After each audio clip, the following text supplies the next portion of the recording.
start my career in Hong Kong and not to start in Europe. He said, the future is in Asia, and I believed him. So I moved to Hong Kong and started to work there, and I was then in the jewelry business. And then in 1988, I came to Thailand to set up my own jewelry factory. I was 31 years old, and I was ambitious, so I came to Thailand and started with my jewelry factory. I did altogether 2 different jewelry factories here in Thailand. And during those days, I applied for my prison permit very early. And in 93, I had already that time permanent prison permit. That one was leading then to another step. There was the Swiss Business Association, and the Swiss Business Association intended to upgrade themselves to a Chamber of Commerce. And they needed promoters who were Thai resident, permanent resident. And since I had a permanent residency already, I was offering my name to become a promoter for the Swiss Chamber of Commerce. And there was a discussion then who should preside over the inauguration meeting of the Swiss Chamber of Commerce, and they have chosen me then to do so. So I was presiding over the first meeting of the Swiss Chamber of Commerce. I became a director of the chamber, and 2 years later I became the president of the Swiss Chamber of Commerce. That was leading then again to the next step. I was 6 years long the president. I decided to step down, and I was still a director of the Swiss Chamber of Commerce, but I was not as active as I used to be. And my successor, he could not attend the meeting, and then he asked me to attend it. And during that time, they were looking for a chairman of the Joint Foreign Chambers. And I realized that a lot of presidents from different chambers tried to persuade me to become the chairman, that I should be one of the candidates to be elected. I was at the very beginning hesitant to do so, but later on I agreed that they can use my name. I told them I'm not going to lobby for myself whatsoever. If they want that I really become chairman, they have to lobby for me. And that's indeed what they did, and I was elected then as the chairman of the Joint Foreign Chambers. There were different candidates. All the other candidates, they had 3, 4, 5 page CVs. My CV is very short. I became independent with the age of 31, so I was never promoted because I was already the owner of my own business. So I became the chairman of the Joint Foreign Chambers, and the Board of Trade wanted that I should also become the vice chairman of the Board of Trade. So I was also then elected as the vice chairman of the Board of Trade. So basically during those days, I was the chairman of the Joint Foreign Chambers of Commerce, and I was also the vice chairman of the Board of Trade. During my time as the chairman of the Joint Foreign Chambers, I was advocating very much that the Foreign Business Act should be opened up. Unfortunately, the whole service sector is until today underperforming and not living up to the possibilities what it should have. The whole manufacturing sector is no problem at all because there you can go support investment and you have no problems. So my very first public speech that I gave as a chairman of the Joint Foreign Chambers was about the opening up of the service sector. I was invited to a seminar that was organized by the COCRO, by the Joint Standing Committee of Commerce, Industry and Banking, and each chairman from these 3 organizations gave a speech, and I gave my speech as the last one on behalf of the Joint Foreign Chambers about the service sector. After that first meeting, or my first speech, we had a coffee break.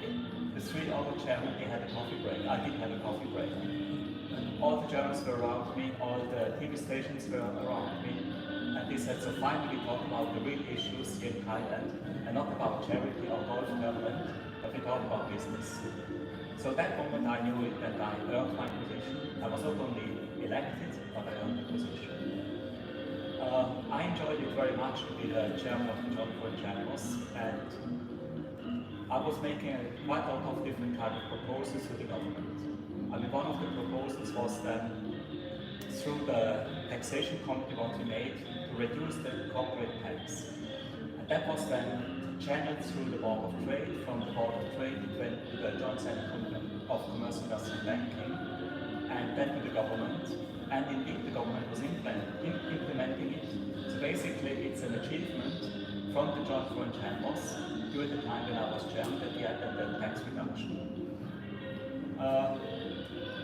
I was also advocating very strongly that the Board of Investment should be under the Prime Minister's office like it used to be. But during the time of Prime Minister Thaksin, he moved it away under the Minister of Industry.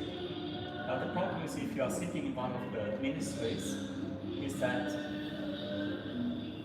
you're basically in one of the ministries and not above. So it's very difficult to talk to the other ministries on the same level. The permanent secretary is a C11, and in the old days, the Secretary General of the Board of Investment used to be also C11. But during the time it was in the Ministry of Industry, it was lower to C10. And that gave a problem. And you know that seniority in Thailand is very, very important. And all of a sudden, the Board of Investment was not talking anymore on the same level like permanent secretaries. And I was very much lobbying, including lobbying Prime Minister opposite to move it back. He fully understood it that it should be back under the Prime Minister's office. But then again, he said that the coalition party is having the Minister of Industry, and if he's taking away the Board of Investment, it's going to shake the whole coalition. He understood it that it's important, but he couldn't do anything about it. Now we have the one-stop office in Chancery Square. This came because of the speech that I gave to Apisit during the time when I organized the luncheon for all the foreign chambers with Apisit. During the time when I was no longer chairman of the Joint Foreign Chambers, but I was invited as a senior person from the Joint Foreign Chambers to attend the meetings with the Board of Investment. And I was again mentioning it, what can we do that the Board of Investment is back under the Prime Minister's office? And the Board of Investment replied that it has to come out of the Joint Foreign Chambers, that we lobby the Prime Minister when it happens. And I said, I'm pretty sure that my successor will support this and take up this position that I just mentioned. Then Kun Ranjai, she was at that time the Deputy Secretary General of the Board of Investment. She had to give them the debriefing from the meeting to Prime Minister private. And she mentioned it, that the forums again mentioned it, that DOI should be back up in Prime Minister's office. Prime Minister private stood up, left the meeting, came back a few minutes later and said, okay, decided, back to Prime Minister's office. It's again an achievement that through being persistent and believing in what is right and what is wrong, we achieved its back. So I'm very proud of it that we have quite a lot of positive achievements what we could realize. So that's basically the main thing what I did. I took also care then of Basel World. Basel World used to be the biggest watch and jewelry exhibition in the world.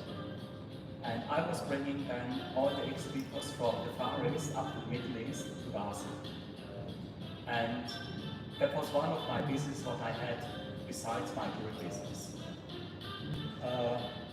Basel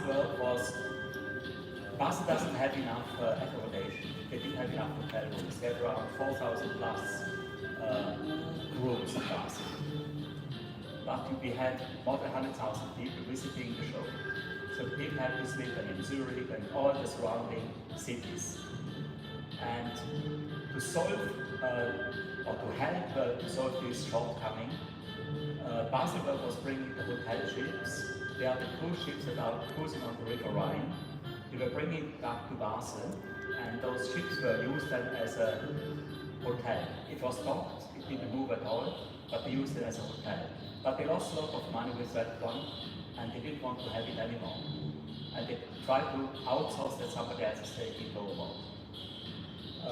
I decided I'd take it over.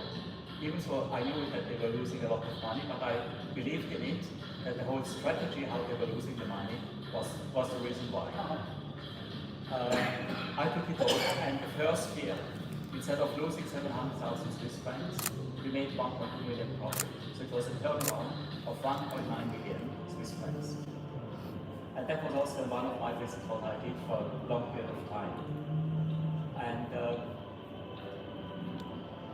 there was a time then that I stopped with all these kind of things. When Barcelona with COVID stopped, it doesn't exist anymore. Of course, if Barcelona doesn't exist,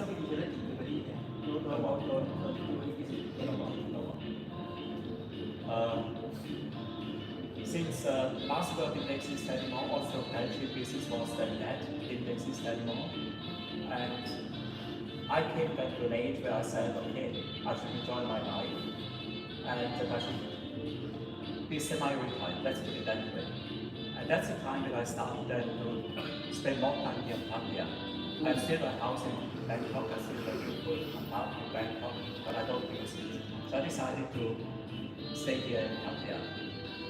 Once you're a businessman, you always stay a businessman. You cannot just sit still.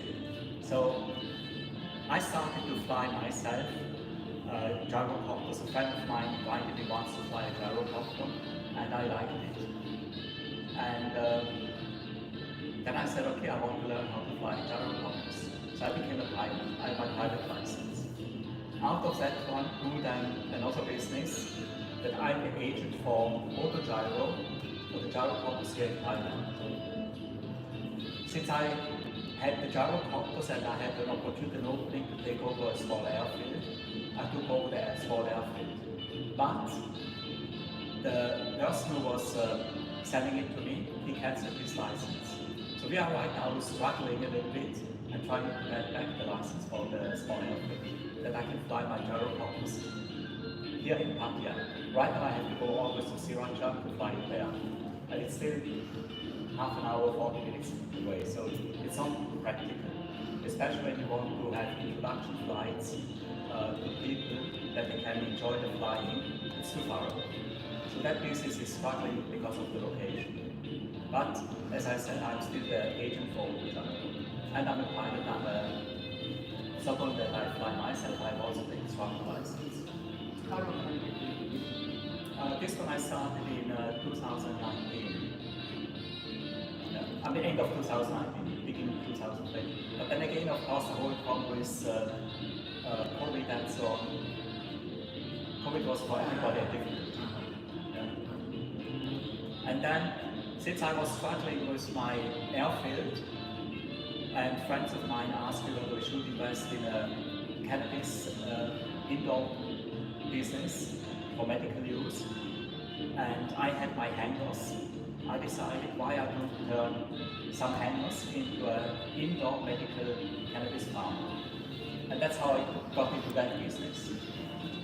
แฮงเกอร์คือที่เก็บเครื่องบินรอบที่เก็บเครื่องบินลงเก็บเครื่องบินมาทำบนชั้น มา สา ทำ ม เป็นนาฬิกาตอนนี้มีอะไรบ้างครับเครื่องบินมีเครื่องบินอันนี้ มีเป็นเอเจ แต่ นต์ ไม่พูดถึงกัญชาเนาะ ไม่ต้องพูดถึงเลยค่ะ เดี๋ยวไปดูความ เป็นเอเจนต์ของออโต้ ไอ้ ไดโร ตัวนี้เหรอ แล้วก็ ต้องใช้ว่า เครื่องบินสี่ลำตอนนี้มีตัวนี้3 ตัวแล้วก็มีเครื่องบิน มีเครื่องบินของเขาเองด้วย ใช่เขาซื้อมา โอ้ ซื้อมาเพื่อแบบมาเรียนวันบำบินด้วยแล้วก็เป็นแบบในสมาคมเนี่ยค่ะก็คือเอาเข้าสมาคมกัน เขาดูแลเองรถแม่อีก